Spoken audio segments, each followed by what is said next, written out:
Assalamu alaikum. Ыйман Нуру Кадырбеков. Мен атайын суроо жоопко айланып кетпесин деп процедурныйга чыктым. 35 миллион каражат келатат. Биз буну колдоп бердик, көрдүңүз, бир суроо бербей туруп. Бирок бир сураныч, менеджментке да көңүл бөлүңүздөрчү. Мамлекет башчыбыз айткан, кагаз иштерин азайтабыз, мугалим болобу, врач болобу, чиновник болобу, кагазды азайтып, эл менен көбүрөөк иштесин деп. Бирок үй бүлө дарыгерлер бар билесиз. Алардан мага кадимки эле арыз келди. Эми алар ачык жазгандан коркот экен. Аябай текшерүү көп экен. Министрликтен барат экен, ФОМСтан барат экен, СПИД-центрден барат экен, жана ТУП-центрден барат экен.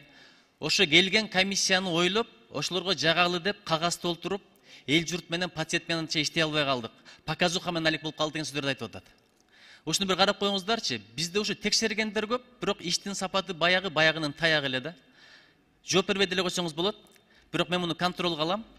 Мага жазуу түрүндө жооп берип коюңуз. Кандай иш-чаралар болот? Бир 15 күндүн ичинде.